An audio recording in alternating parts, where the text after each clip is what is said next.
Did you know this painting, the Arnolfini Portrait, may not be a wedding portrait at all, but a mourning one? Jan van Eyck's Arnolfini Portrait, painted in 1434, is one of the most closely examined paintings in Western art. At first glance, it appears to be a simple domestic scene.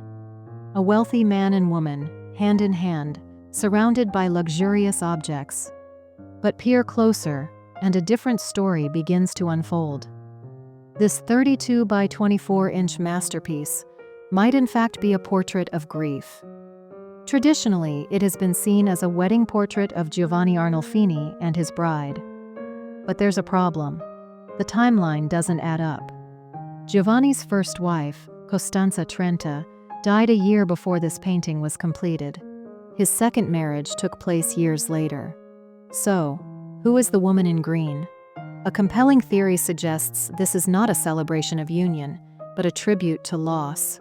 A mourning portrait, a poignant tribute to Costanza Trenta. The painting, laden with symbolism, suggests she was young, and her death, deeply grieved by Giovanni, may have occurred during childbirth.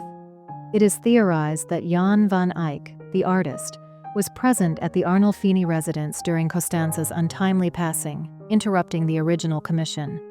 The wife's gown is voluminous, flowing, edged in ermine. Her robe, a vibrant spring green, symbolizes youth and fertility, perhaps alluding to a life cut short, possibly during childbirth. She wears the head covering of a married woman. Is this Van Eyck's tribute to a young wife who died before the painting could be completed? What about her hand over her stomach? She looks pregnant. But art historians debate this too. Some say it's the fashion of the time. Others think it's a symbol of hoped-for fertility. If this is a marriage portrait, it's not just about two people. It's about legacy. But here's the thing. There's no priest in sight, no ring being exchanged. Is this a wedding? A betrothal? A memorial? Some argue this could be a record of a private marriage ceremony, common in 15th century Europe. Even the smallest details speak volumes. Now, shift your gaze to the mirror behind them. This is where the magic begins. The mirror is convex and surrounded by 10 tiny scenes from the Passion of Christ. And in its rounded glass, we see the backs of the couple, but also two other figures standing in the doorway. One wears a red hat, possibly Jan van Eyck himself. The other, believed to be a midwife, wears the typical headdress of the time. And above the mirror, the words, Johannes de Eyck fuit hic. Jan van Eyck was here. Not painted this. Was here. He writes himself into the room. It's not just a flourish. It's a statement of witness, of memory, of loss. He may have been present when Costanza died. Many artists of the time lived with their patrons. It's possible that what began as a joyful commission was halted by grief and resumed, not to celebrate, but to memorialize. The amber rosary beads, once believed to protect and purify, are paired with tassels of the same spring green as her gown.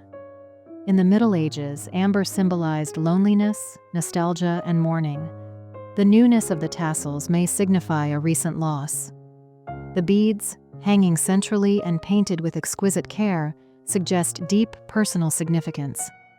The bedpost is crowned with a tiny figure, Saint Margaret, patron saint of childbirth. Her presence suggests a narrative of labor, of life struggling to begin, even as another ends. The deep crimson bedding, often symbolic of death and childbirth, adds weight to this interpretation. Now, look again at Giovanni. Arnolfini's dark woolen robe is trimmed with fur. His hat is wide-brimmed and expensive. His clothing is somber. His hat, made of black straw, was rare for the time and associated with mourning. And then, his feet, bare.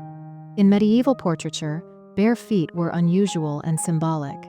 Here they suggest suffering, humility, grief. Above the woman, one candle in the ornate chandelier burns. The other is extinguished, though both should be lit in a celebration.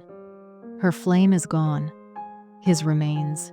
It is a small but shattering detail. Now look at the dog, a little Brussels griffon.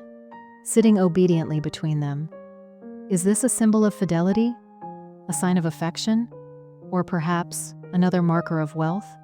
The dog, often read as a symbol of fidelity, might represent loyalty beyond death. A quiet guardian of memory. Even the fruit carries meaning. The oranges, spilled across the table, were luxury items at the time. Some say they symbolize purity or wealth. But oranges are bitter unless candied. Bitter fruit. The single cherry seen just outside the window is subtle but potent. Cherries, in medieval symbolism, often represented maternity or fertility. That it lies just out of reach seems no accident. Her crimson slippers, placed with intentional prominence, evoke both femininity and loss. They seem poised for a journey never taken. Out of place with her spring-toned gown. In medieval symbolism, red bedding and red shoes were often linked with death in childbirth. Her bare feet echo his. Van Eyck's technique, layer upon layer of transparent oil glazes, gave his surfaces life, depth, and reflection. His brushwork transformed portraiture. His realism allowed emotion to live within objects. In this room, everything speaks. Every object remembers. This isn't a room prepared for a wedding. There is no priest, no exchange of rings. Instead, there is a haunting stillness, frozen in time. A world of subtle mourning, rendered in oil and light. Yet, amidst the sorrow, there is gentleness. The couple's hands do not grasp, but touch.